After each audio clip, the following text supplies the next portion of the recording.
Blaze.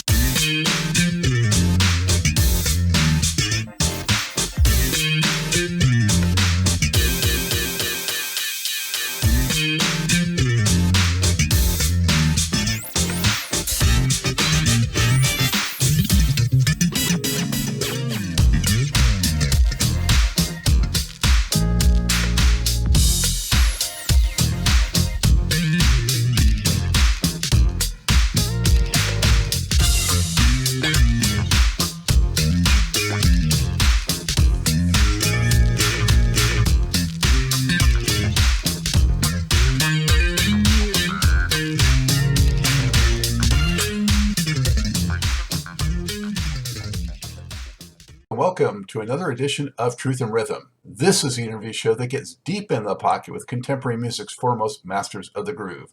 I am your host, Scott Dr. GX Goldfine. If you enjoy this programming, subscribe to the Funk and Stuff channel on YouTube, which is where Truth and Rhythm lives, and be an advocate by spreading the word among fellow funk, jazz, and R&B music lovers. Join Truth and Rhythm's membership program through Patreon. You can also submit a direct donation to the cause anytime at funkandstuff.net. At that site, you can also purchase the book Everything's on the One, The First Guide of Funk. Shop for official Truth and Rhythm and Funk and Stuff merchandise, and use the Amazon links for all of your online purchases, which allocates a percentage to this show. For those of you who go the extra step in supporting the show, you have my heartfelt gratitude for allowing us to continue to shine the light on those special artists whose quest is to find truth in rhythm. I am pleased to welcome to the Truth and Rhythm Command Center singer-composer Arthur Hakim Stokes, best known as a core member of the funk disco band Platypus. The Dayton, Ohio-based group released 2 albums for Casablanca Records in 1979 and 1980.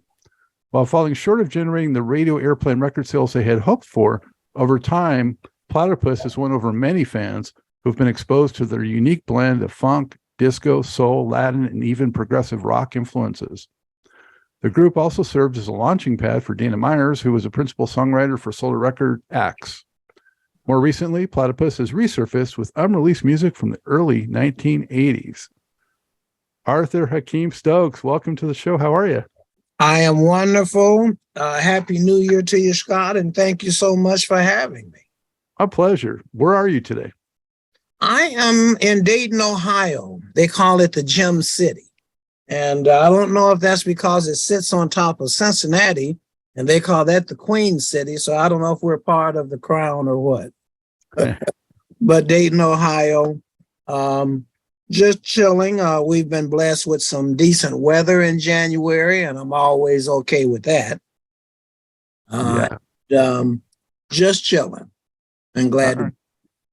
Well, glad to have you. And, it'll be a few weeks before folks see this, but as we're talking, the Bengals are coming off a playoff win. So I don't know if you root for them, but I assume you do. I jokingly tell people I was coaching last night. You might have saw me on the sidelines, I've been a Bengal supporter for a long time, and I'm happy for them. It's just wonderful because they used to call them the Bungles, and because they may have a game and look like they're winning, and they would do something to not win the game, So they've turned that around, and that's great. That's wonderful. Yeah, it's great for the city. And I know last night, although they didn't show it, they had some funk at halftime with Bootsy and the Ohio players. So that was very cool. Yeah, that was really cool, And what's interesting, I don't even know anymore. They used to kind of peep at halftime entertainment or whatever, but they kind of give it to the commentators that's doing the game, and they talk about all the other scores and that. And so when they get back, all the music or whatever is over. Yeah, unless it's a Super Bowl, it seems that's about exactly the only time. Yeah, that's right. Well, Hakim, let's get rolling. I want to, test your memory banks and go way back to the early days. So, now you're in Dayton now. Were you born in Dayton? I assume so. Born in Dayton, Ohio. That's right. And went to school here. Graduated from high school, Roth High School. A lot of people came out of Roth. This has been the funk music capital of the world. A lot of people came out of Roth and Roosevelt. And we had Dunbar, where the primary three black West Side high schools back in the day. And all of them contributed to bringing forth someone to be one of the funk bands that has gone on to be known around the world. And for you, when did music, become so central and important to your life?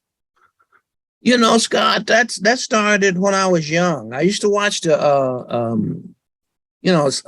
Dick Clark, American Bandstand. That used to come on, in the afternoons on Saturday. Used to like to watch the artist. I've been singing ever since I can remember, And and then my brother Otha, I have two brothers that were very much in music. Otha Stokes was a tenor sax player. He's passed on. But, watching him do his thing, through school, playing in the high school band, joining bands. He ended up leaving town, and after he graduated and got with James Brown and toured with him. He also toured with Millie Jackson, Ray Goodman and Brown, who used to be the Moments, and he also toured with the Sugar Hill Gang when they came out with Hotel Motel Holiday Inn, And then I got my young brother Otis Stokes with Lakeside, lead guitar, producer, lead vocalist background. So all of that, I think Otha probably influenced me and Otis a lot. Mm-hmm. And so growing up in that, just hotbed of music and funk and such an amazing history, who do you remember seeing early on that kind of impressed you? I mean, did you see the Ohio Players early on or people like that? Absolutely. As a young guy, there was a club here called the Ebony Club on West 3rd Street, and they would hit the road and they would come home and they would play there. And at the time because I knew one or two of the club owners, and we did some gigs. I was with a group called the Four Corners, and we was underage, but they would allow us to come in to perform. And and he would sometime I could come down and he would let me in if certain people were there, like the Ohio Players. And they were one of the early bands that I learned to put on a show. They wasn't a jukebox, generally. And what do I mean by jukebox?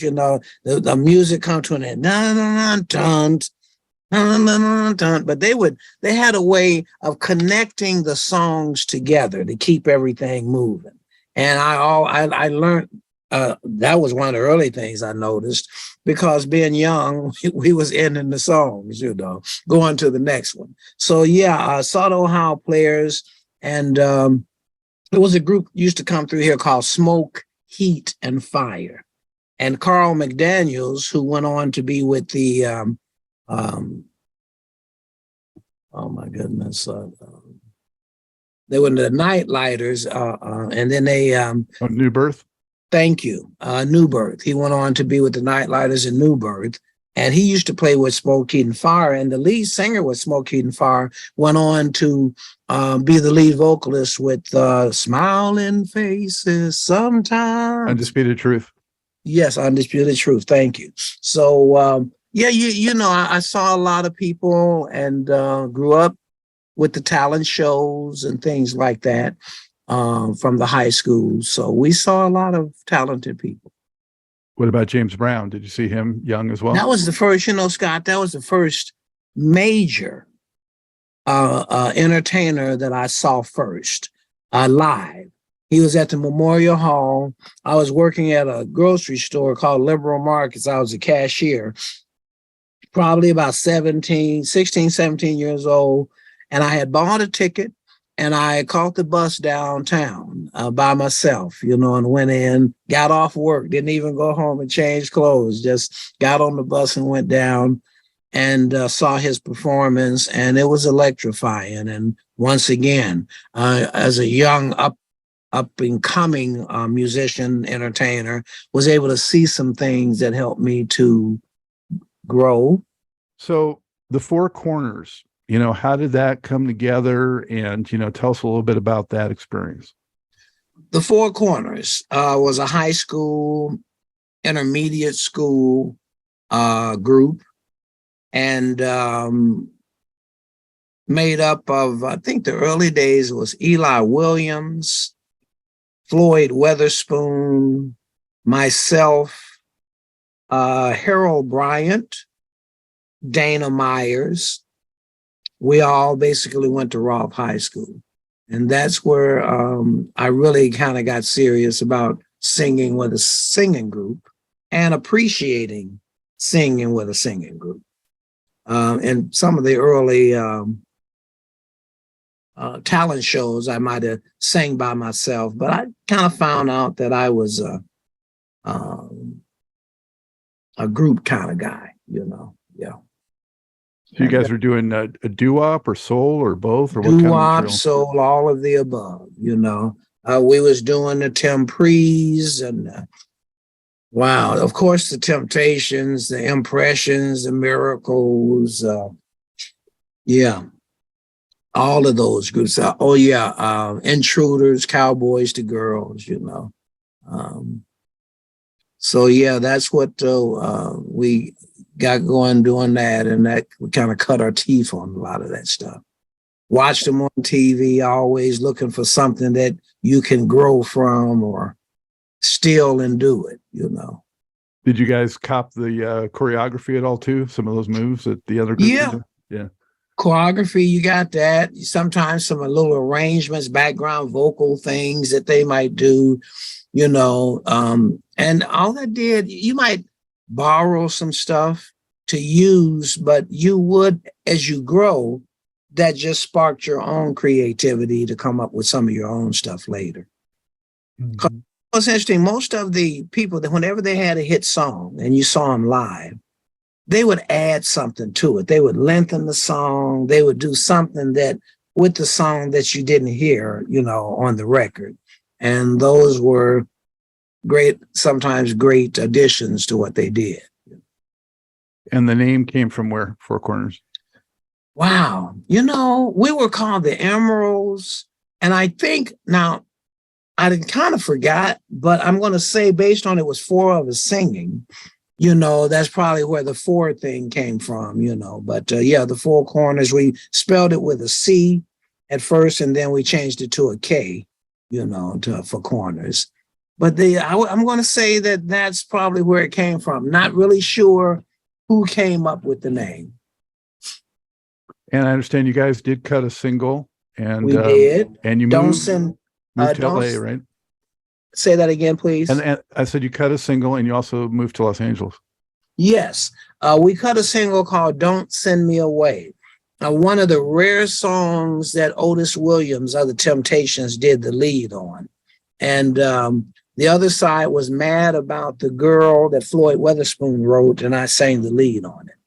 And so that was one of the first recordings. And what's interesting, Scott, and you probably know this, back in the day when somebody had a record, it was a big thing because you really had to go jump through some hoops to get to that finished product. You had to go somewhere. We went to Cincinnati to record that. If there was a recording stations, studios in the Dayton area at that time, I wasn't aware of. And Cincinnati being the bigger city, we went down there to record at Jewel Studios. Now everybody's recording in their basement or their car or wherever and putting it out. And you can put it out yourself where you had to go somewhere that pressed up the stuff and the whole 9 yards. So it was a big deal. These days, when people say they got a record, it's an accomplishment, but it don't carry the same kind of meaning from back in the day. Yeah. So, did you move to Los Angeles after that? Is that how things went? Or? Yes, we went to LA after that. And in fact, let me see. We recorded "Don't Send Me Away," I'm going to say about 1970. And we went to LA in 73. And that's where and we ended up changing the name from Four Corners to Platypus. That's after we met Sandy Newman and Beverly Smolin. ladies who ended up managing us. And Sandy Newman, who passed on, may she rest in peace, within the last maybe couple of years. At the time, she was managing the Barkays. She was managing Albert King, the blues player, and she was also managing Lenny Williams, who was singing at that time with Tower of Power. And did that happen at least in part because Roberta Flack had championed you guys, or? No, this was before Roberta. Oh. Yeah, this was Roberta. This was when we first got to LA in '73. I was up on Hollywood Boulevard. We was in some shop. It was me and a couple of other guys, and me being the people person that I am, we just talk. You talk to people, and ended up Sandy Newman was in the store, and got into a conversation, and that's how we met. And she expressed some interest in finding out more about us and what have you, what she did, and she ended up managing us for a few years. So was she the one that helped you guys, tour and travel? And well, she was instrumental. We went, I think the first place we went was to Vancouver, Canada, for a New Year's Eve gig that had to be 73 coming into 74. Let me get that right. Yes. And then with her, we did some other, actually going to Australia we were with Sandy, and going to Japan, I believe. No, maybe by Japan, we might have not been with Sandy, but I know going to Australia, she had a hand in that. Yeah.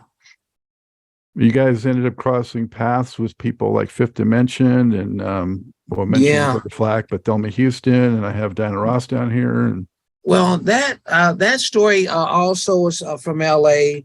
Hal Davis, who was producer, songwriter for the Jackson 5 and Michael Jackson. He also produced Love Hangover for Diana Ross, which is Thelma Houston, Don't Leave Me This Way.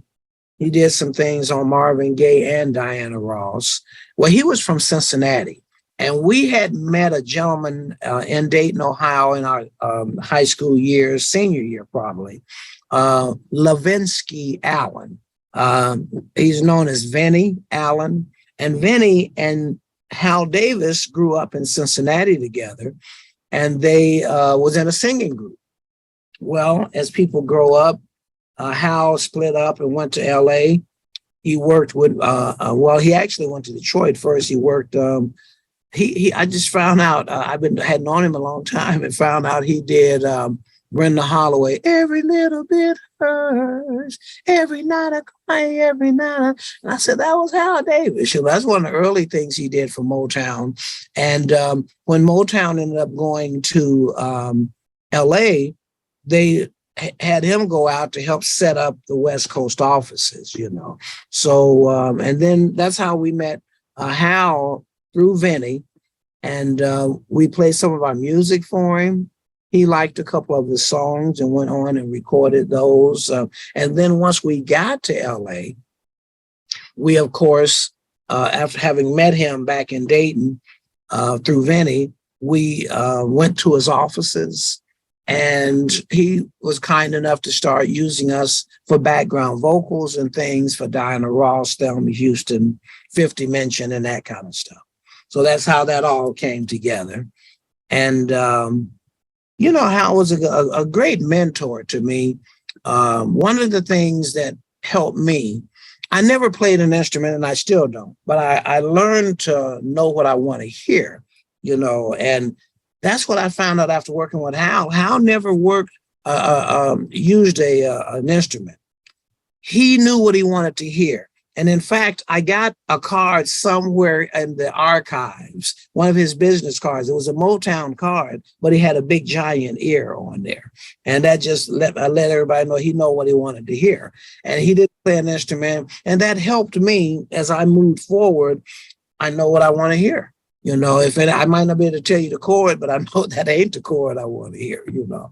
And just hearing little magical things. Somebody might do a guitar riff. You learn to, if it stands your ears up like dog ears, you know, that's something special. Yeah, do that again. I like that, you know, those kind of things. And that really helped me grow to realize here's a guy who's got platinum and gold records, you know, for Donna Austin, Jackson 5 and Marvin Gaye and what have you. And he's not playing an instrument. So that was very helpful to me as I went forward.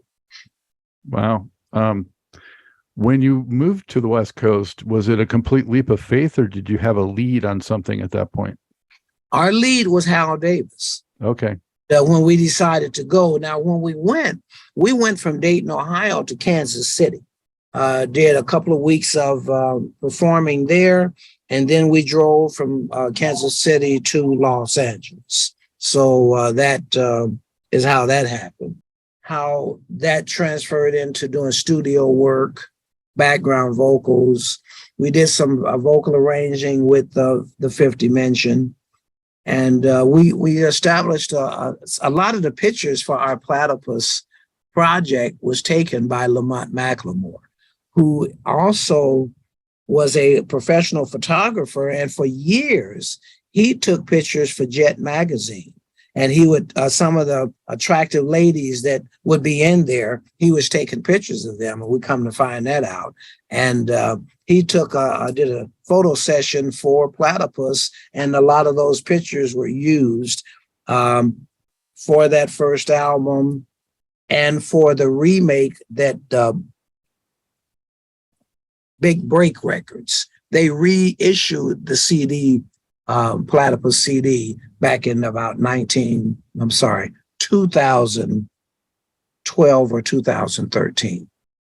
And a lot of the pictures that he took was used in that, for that.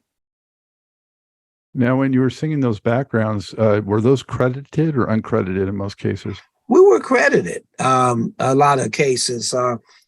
What we tried to do back at that time, we would say a background vocals by Platypus, because we were pushing, what we were trying to do, as opposed to saying Arthur Stokes or Carrie Rutledge or Dana Meyers, And so if a person saw that, that would be helpful to the group as we moved up the ladder, trying to secure a record deal.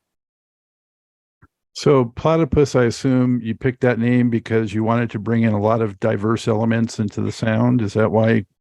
You know what? That's just how it happened. When we were with Sandy and Beverly, we were wanting to change the name of the group, and we wanted to get a name that you couldn't add the to it. The Temptations, the Impressions, the Four Tops. We wanted something that and I remember we had a meeting and we was coming up with names, and Beverly Smolin said Platypus.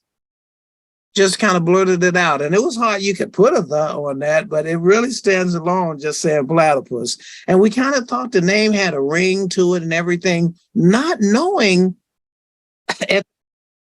how it was a mixture of things, of animals. And that's how our music ended up having that sound. And interesting enough, when we went to Japan, they called us between rock and soul. And it's just so much interesting how things, when you move around and deal with people and situations, you grab things that people, that's how they advertised us, between rock and soul. And I said, you know what?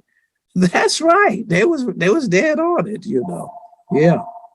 But yes, that's how it was. It was not planned like that, but it was ironic that as we got going and realized what the Platypus was and all of that, this was before we went to Australia. When we go to Australia, we find this is the only place in the world that really have platypuses, And an interesting note about that, when we went down there, they wanted to call us Black Platypus. And they wanted to do that because the name was so common to Australia, they might think it might be a white rock band or something, Okay. Oh, they decided, they were saying Black Platypus from Los Angeles, which clearly separated us from it being anything Australian at that time. So when you were Platypus, at least initially, you were still just a vocal group, or did you have musicians at that point as part of a band? We had musicians. Actually, when we were the Four Corners, we had same musicians, Curtis Sanford, Lloyd Jones, Rock Jones, Larry Hines, and we had the singers. But once we had played in LA for a little while, and we had got to the point we wanted to pull things together. And that was another reason I believe we wanted to change the name from the Four Corners, because it was spotlighting just the singers, And Platypus, that's kind of, so the guys was there. We were already a unit. At that time, it was me, Kerry Rutledge, Dana Meyers, Floyd Weatherspoon, Curtis Sanford, Lloyd Rock Jones, and Larry Hines. That made up Platypus. Well, from the Four Corners into Platypus, So, and that's what we marched forward with. And, it's funny, we started with 7 of us, and by the time we got to Casablanca Records, it was 4. Larry Hines, may rest in peace. He recorded everything, but he had leukemia, and he ended up passing. He even signed the contracts and everything, and he ended up passing. He came in and did some recording at the studio in Cincinnati, and he went back to LA, and he passed when he was in LA. So out of 7 guys, Floyd, he ended up leaving, and Dana ended up leaving, and it was me, Kerry, Curdy, and Jones, who got to the goal line. Why do you think those other guys left for the most part? Well, they had different reasons for leaving.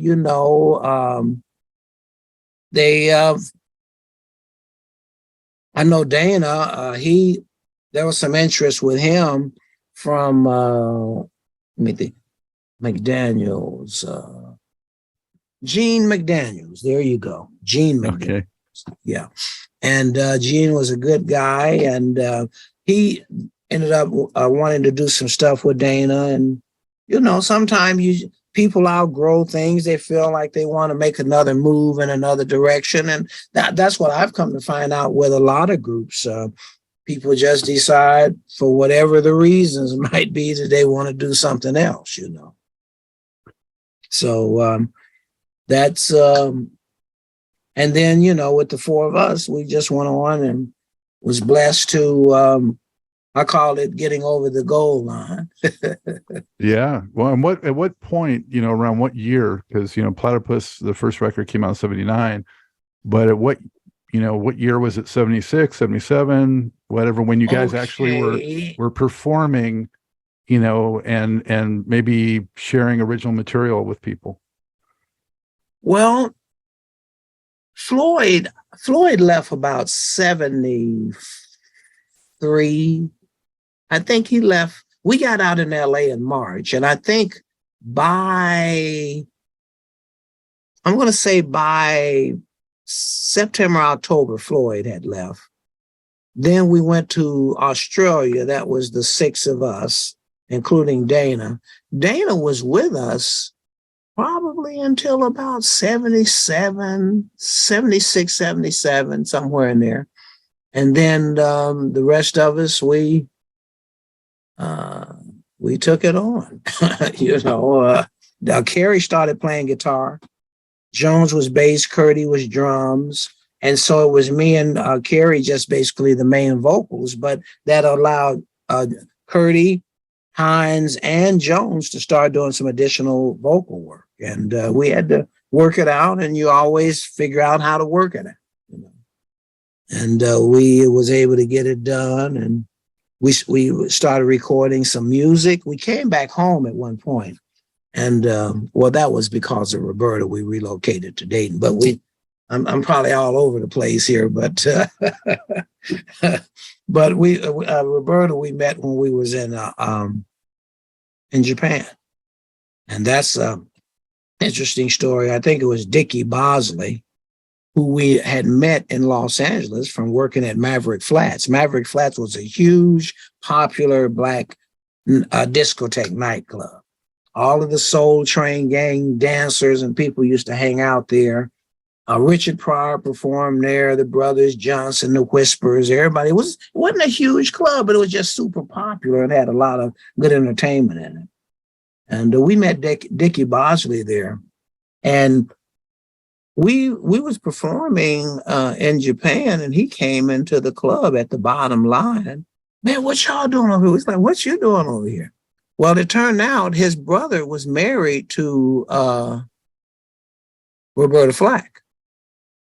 So he was on the road as Roberta Flack's road manager. And so we ran into him, and he introduced us to Roberta. In fact, he brought Roberta to the club for us to hear us. And when she got there that night, we had finished. But we went back up and did about another half hour, 40 minutes of what we do. And she loved the group and decided she wanted to work with us. And we worked together probably a good, I'm going to say 2 to 4 year period, somewhere in there like that. Because we was in Japan, I'm going to say 76, 77.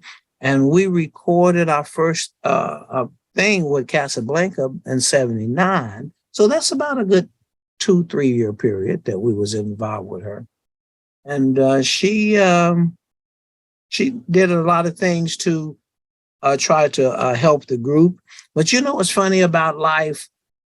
You know, sometimes it don't matter who it is you're with. If the time ain't right, you know, you don't move forward. You know. But she did. She was very helpful to the group in a lot of ways financially, because you know, what you're struggling, rent being due, and no food in the refrigerator because ain't no gigs been happening. And she was wonderful with helping the group to keep our nose above water, you know. So at what point were you playing, you know, a lot of original material with the group? You know, that kind of started early because Dana, myself, and Floyd, we had already done some writing for Michael Jackson, you know, with What Goes Around Comes Around, and I'm Glad It Rained. So we were young budding writers, and that kind of continued, and everybody just kind of got into it. I'm going to say we did some early recording. I got some. Dana keeps everything, and he got tapes and songs of us that what we did things back in the day. I'm going to go back as far as easily 1974, 75. We was dealing with original music, and we started doing some of the stuff on stage. Probably, I'm going to say maybe 76, 77, 78. We used to play Roundabout by Yes. And what's interesting about that, we introduced Roundabout to the Maverick Flats disco audience. And they used to, got to a point they would hear the song on the radio, but they would think of Platypus, but it was actually Yes that they was hearing, because they had, most people had never heard the song. But if you know the song, it has a very upbeat, good groove to it, and it was danceable. So being a discotheque with the Soul Train dancers hanging out, they could relate to it because it was up-tempo and had a good danceable beat to it. So we, writing music, Hines, Jones, and Curdy absolutely loved Yes, and I loved them because of their harmonies, and they loved them because of their musicianship. And those were things that helped us to also learn to, you know, write things. So yeah, we was doing original music. I'm going to say as far back on stage as I know by the time we went to Australia, we was doing a few songs that, I'm sorry, not Australia, Japan. We were doing a few songs on stage, just tightening them up, figuring some things we wanted to change or tweak, you know. Yeah, so we got started easily a good 3 to 4 years good before we, you know, got a recording deal with Casablanca. And I understand you had some or all of basically that first record recorded when you got the deal with Casablanca. Yeah, that's true. What we learned is that it's two ways that you can go for a record deal. You could cut it on an 8-track or a 16-track. But what generally happens is that when you cut songs, downsize the production of the song, and a record company decides they love it and want to do it, in a lot of cases, you would re-record the song. Sometime you could match the feeling and the groove and everything, and sometime it come out. It don't mean that the song isn't still good, but you don't recapture the moment like you did. So that's one of the reasons that we moved in that direction to do a 24-track master, so that if they liked it, we could go in and do some overdubbing or whatever you had to do to finish it, but you didn't have to try to recapture the moment for what the record company was liking, you know. So that's how that, and that's something you learn, we learn. I don't know if everybody learned it, but we learned it, that's the best way to approach a record company, is if you already got the master and if they're liking it, you still might do some tweaking, some overdubbing or whatever. But the magic that this record company was liking don't have to change, you know. You captured the moment. That's what the record company was liking. So you could just move forward using that same master. Mm-hmm. Yeah. Yeah. Now, did you record that at Fifth Floor Studios? Is that where that was? We recorded that at Fifth Floor. The first, that was Dancing in the Moonlight. Was the song that and Street Babies. Me and Larry Hines wrote Dancing in the Moonlight, and I believe Carrie and Larry Hines, maybe Curdy, I'm not sure, I don't have it in front of me, they wrote Street Babies. But those were the two songs that got us signed at Casablanca. And we recorded those at Fifth Floor Studios in Cincinnati. And what's interesting enough, they wanted to put another producer with us. When I talked with Bruce Bird was the head of all promotion at that time. Anything you saw on Donna Summer, Kiss, Parliament, Village People, he was signing the checks for the promotional monies. And this was the guy, Bruce Bird, who took a liking to Platypus. So, you know, he liked the group, and what he did, he wanted to put a producer with us. But I was talking. I said, Bruce, we've been doing a lot of things. We work with some of your top producers. We really want to do this ourselves. He said, I tell you what, I'll pay for it if you go ahead and finish it, put strings on it, horns on it, whatever you think you need to do. And if I like it, you can produce the first album. So we did. We went in and with Dancing in the Moonlight, Street Babies. Well, I think we had 2 or 3 songs we finished up. And as they say, the rest is history. We went on to produce the first album for at Casablanca. You know, Arthur, I had Gary Platt's been on the show. So we talked a little bit about wow, yes. Gary, well, you know, he was very much involved with that first project that we did at Fifth. Mm-hmm. Yeah, he spoke really highly of you guys. He said he had a great time doing that. It was a lot of fun. I haven't seen or talked to Gary in years, but he was a good guy. I do remember him being a very good guy and a fun person to work with. And I don't know if you knew Wes Boatman. He also worked at Fifth Floor. He's been on the show too. Now, who is that? Wes Boatman. Yes. Yeah. It was, you know, not a lot of people at that time. And Rich Goldman was the owner, you know, of the studio. And what's interesting, he was doing some things. He's went on. He's got a independent thing now that's doing quite well for himself.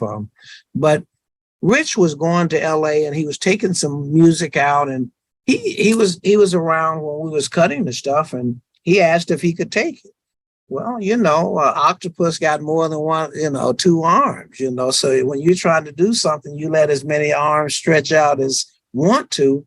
And he took it to LA and he had some meetings. And long story short, Casablanca heard it and loved it. And we went on to sign it. Yeah. How excited were you when you found out you got a deal? Oh, through the roof exciting. What's interesting, it's like if you're playing football or basketball, it doesn't matter if you're in the junior leagues right below. That's still an accomplishment. But to actually sign with a major company, see, because there's a lot of people that sign with smaller companies, and they might eventually end up with a major, which is what everybody wants. But it was a major coup to be with, because Casablanca at that time was like on top of the world. They had Village People, Parliament, Funkadelic, Cher, Donna Summer, Kiss. It was just rolling. Absolutely. Yeah. That was great. My sister actually did publicity work there for a time, like around 76, 77. Yeah. Wow. Well, there's a great chance we might have ran across your sister, in the offices up there.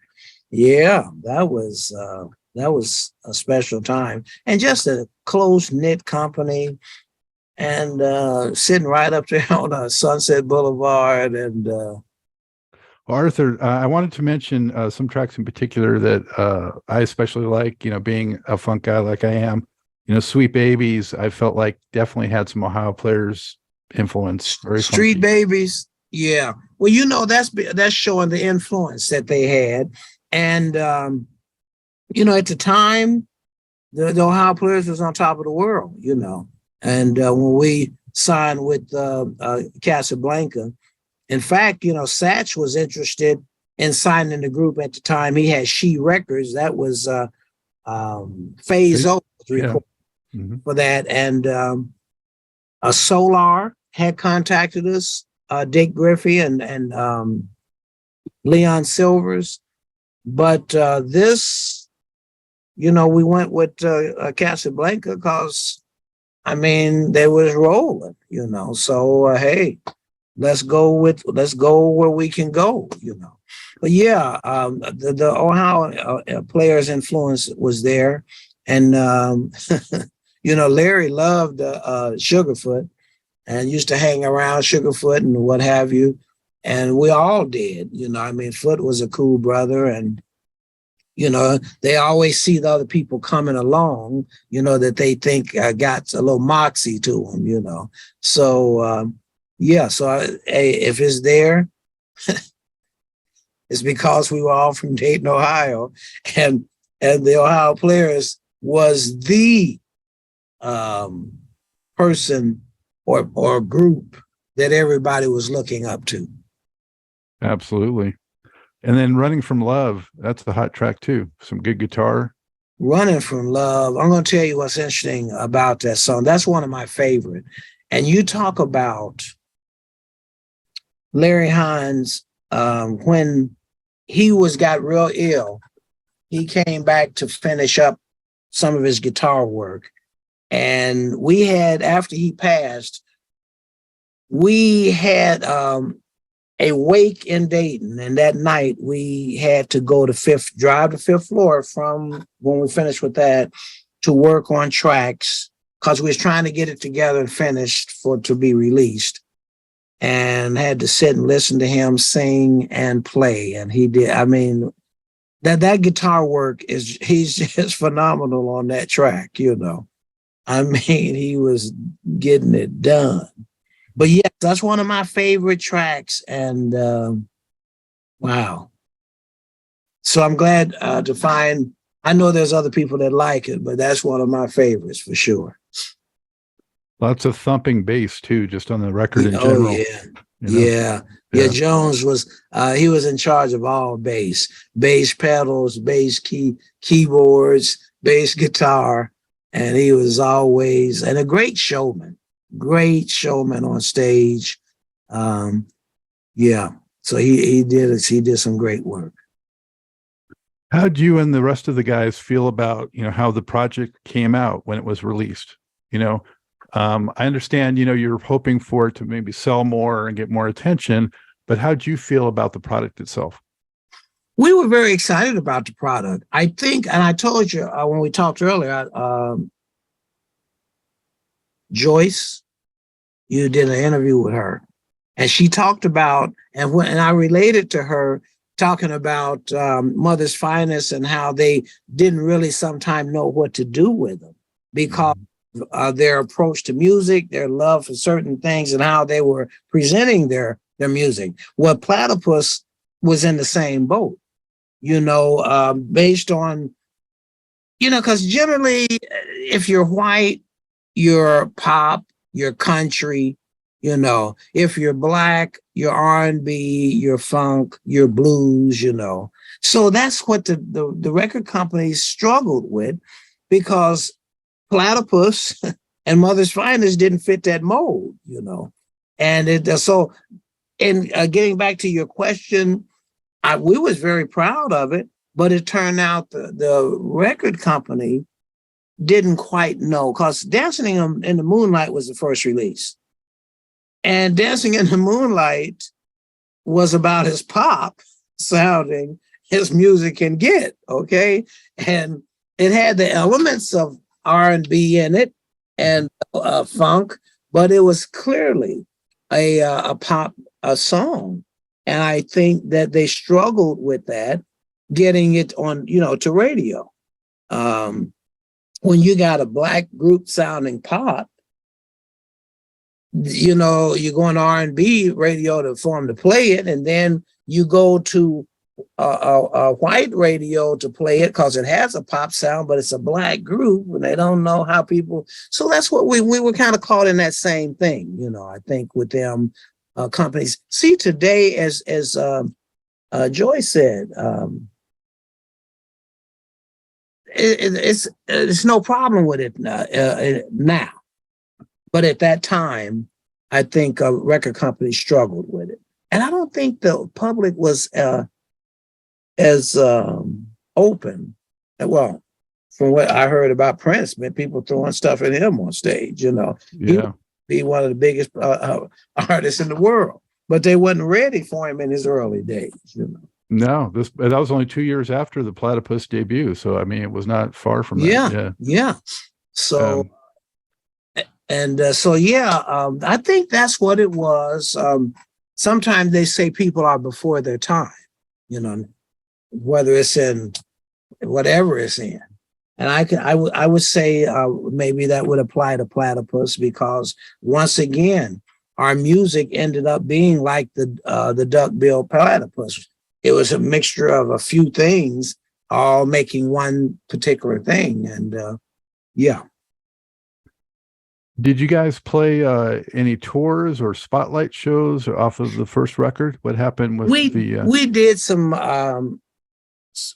dates. We didn't do a lot of touring, but we did dates in kind of in the area and in the region. I'll put it like that. We didn't hook up on a major tour or anything like that, but we did do some dates where we worked with some groups, Barcades or Group Sky or somebody like that, But no, we never got into that. There's much more to this great Truth and Rhythm interview. Just continue on to the next part of the episode. Also, be sure to subscribe to this channel. If you've already done so, please share it with friends. And become a member by joining Truth and Rhythm on Patreon, or consider donating at funkinstuff.net. Thank you very much.